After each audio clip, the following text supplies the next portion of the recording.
As some of you may know, Disney TVA has been killing it with its most recent shows from both the 2010s and 20s. Granted, not all of them are great, and neither of these shows are perfect. Star Season 4.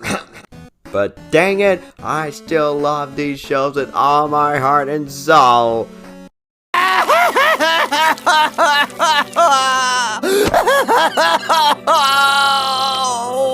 With that said, I'm about to talk about a show in particular, which at first I thought was nothing special, but after seeing more and more of it, I was like, holy moly, this show rocks!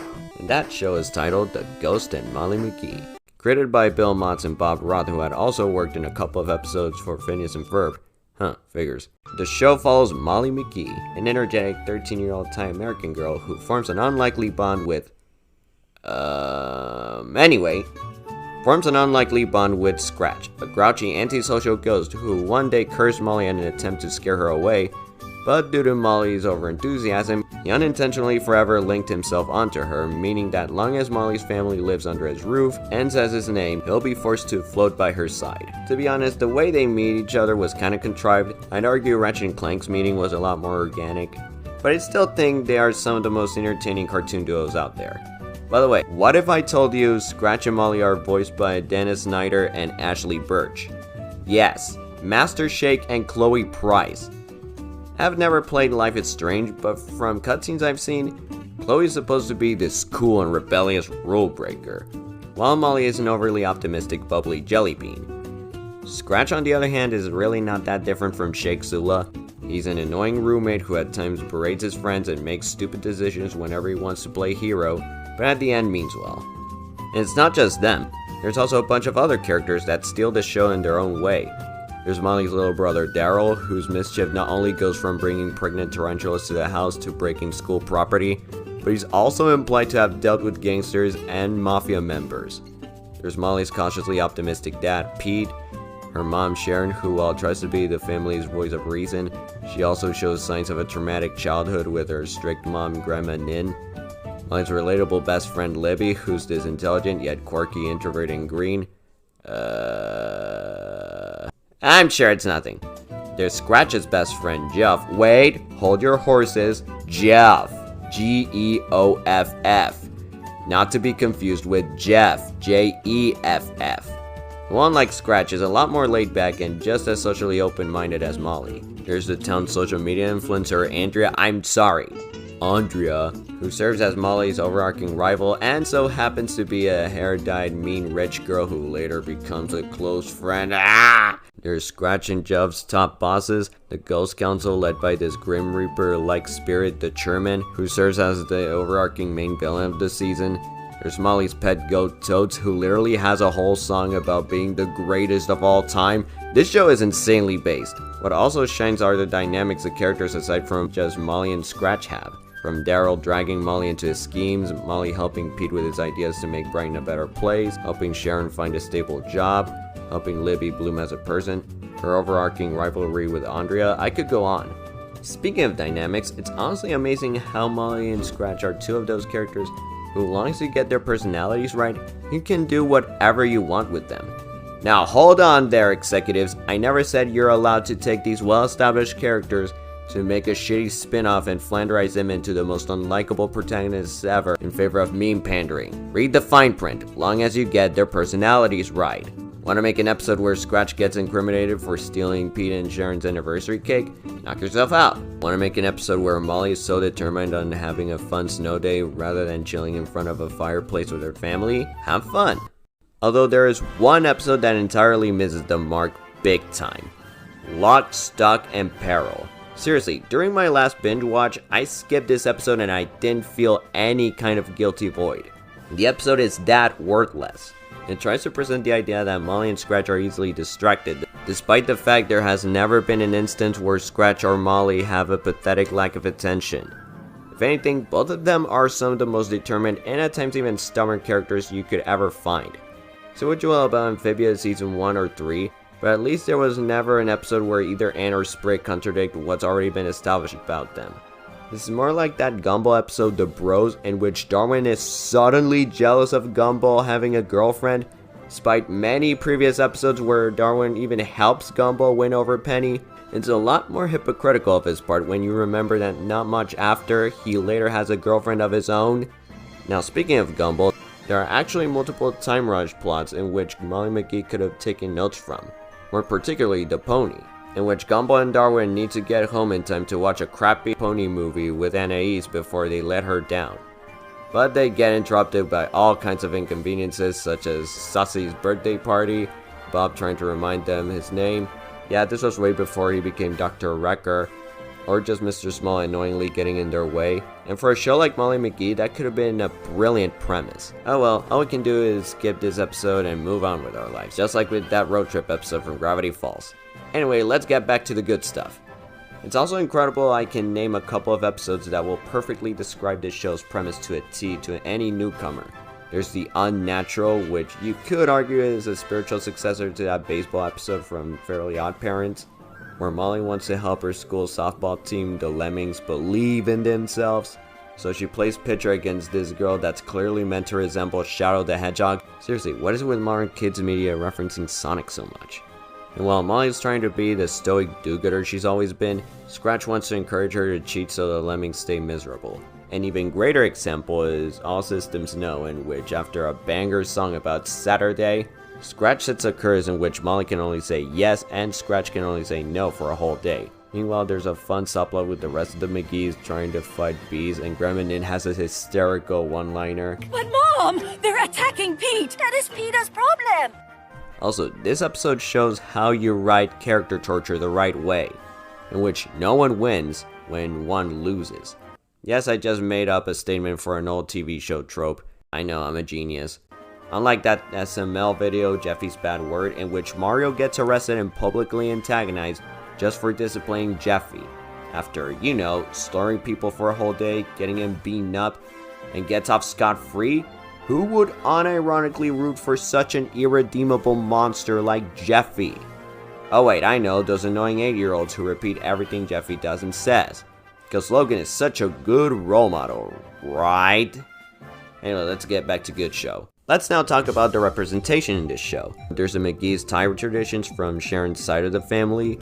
By the way, I remember reading this somewhere, but apparently the creator of Amphibia, Matt Braley, actually helped with the tie rep. I'm not sure if what I read was legit or not, but if it is, please let me know, okay? There's also a little rep for Pete's Irish side of the family. And of course, the genuinely sweet Jewish representation through Libby's family.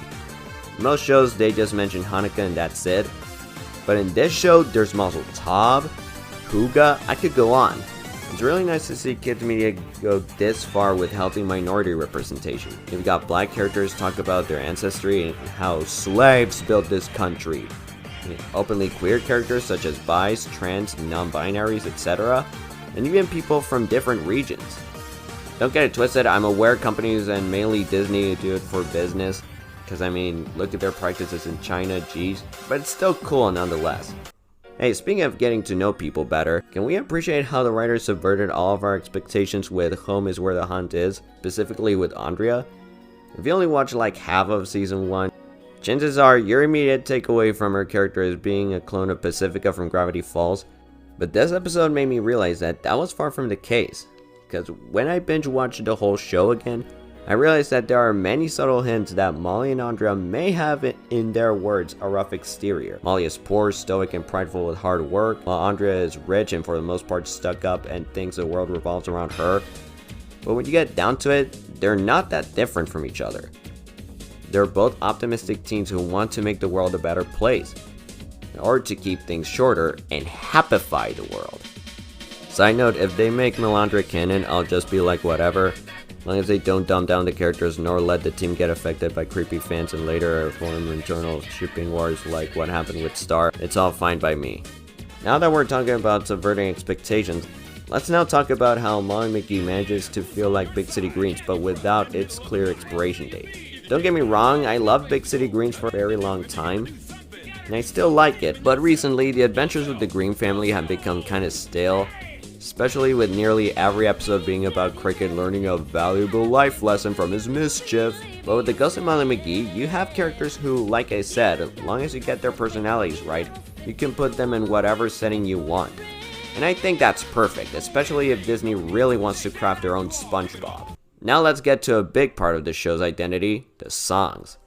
I'll admit, the songs are arguably the weaker parts of Molly McGee. That's not to say the songs are bad. There are a few bangers here and there, like Molly's Best Friend's Saturday song, Only One Best Friend, the GOAT, and that one from Mama's Gotta Hustle where Sharon briefly breaks the fourth wall questioning a certain lyric that talks about her touching toxic substances. I could go on. It's just that to me, the show is already too solid on its own to even need to be a semi-musical. But in the grand scheme of things, it's fine. Also, whether I like it or not, musicals have always been an important part of Disney's identity, so songs are here to stay. And finally, let's talk about the Season 1 finale. First, we have The Jig Is Up, in which the Ghost Council sends a Joy Killer spy, Jinx, to see what's causing Brighton, which is supposed to be the most miserable place on the planet. That would be far from the truth in real life, but we don't talk about him here. To becoming a much better place for its citizens. So whatever is causing all this, she has to take care of it. And Scratch being fully aware of what or who she's talking about, it's up to him to protect Molly at all costs from Jinx.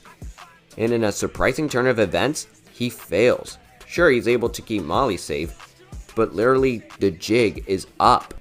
No more fake scar reports, no more free food, no ghost, just Molly McGee. Also, can we talk about how if it wasn't for Scratch, Jinx would have killed a 13-year-old girl in cold blood? In most kids' media, there would just be some silly sword duel, or a child facing the threat of death would just be played as a joke. But here, Jinx legit threatened Molly's life. Now, it's no Amphibia where we see Darcy stabbing Sasha twice and even slicing Grimes' arm off, or even the Owl House with both Ida and Luz nearly getting petrified by Bellows. But you get the gist. Now on to Molly vs. the Ghost World. It revolves around Scratch being brought into a trial with the Ghost Council, and the stakes are that if the council figure out everything he's been doing with the McGees this whole time, he'll be sent to the flow of failed phantoms forever. So it's up to Molly to go into the Ghost World along Jeff to save him. Also, she's temporarily turned into a ghost, and let me just say, it's one of the coolest things the show has ever done. Aside from her design reminding me a lot of Wander, giving Molly the supersonic-like form in the season finale just goes absolutely hard. Now I know what you're asking, and my answer is no. Amphibia was directly referencing Dragon Ball Super. Molly was referencing Sonic the Hedgehog. Get the difference now? Although if you still don't, can't blame you. Getting back to the episode, what makes this finale even grander is how after the jig is up, we know the Chairman's actual motives, despite being a mute character and all. He is the personification of misery, and literally relies on sending ghosts as his pawns to spread more and more misery in order to go on living. And having Molly's undying willpower be the thing to destroy the flow of failed phantoms and kill the Chairman? On paper, kinda cliche, but on execution, epic. Although I am bummed we didn't get a bigger climactic set piece for this episode. Like, why not have the Chairman try to avoid Molly after he sees what she's full capable of? And even create Sobgoblins to slow her down, I don't know. Go full on Metal Overlord from Sonic Heroes here. Maybe even have Ashley Birch and Dennis Snyder sing a Crush 40-esque song. The potential was endless. But oh well, at least we got one of the best season finales in any Disney TVA show, right alongside Gravity Falls' Gideon Rises and Amphibia's True Colors. And overall, one of my favorite shows ever created. The Ghost and Molly McGee is an awesome show that I'd recommend to just about anyone. It's fun, charming, it's complex, and at times even exhilarating. And I absolutely cannot wait to see what they come up with in Season 2. And most importantly, for the love of God, Disney, give Big City Greens a well-deserved break already. I know it's the show that saved Disney Channel and Disney XD from obscurity, and it walked so Amphibia and the Owl House could run, but come on, Big City Greens has proven to be better than this. If you keep draining the integrity of the Green family, you'll find yourselves in the afterlife, okay? And as always, guys, stay faithful and hopeful.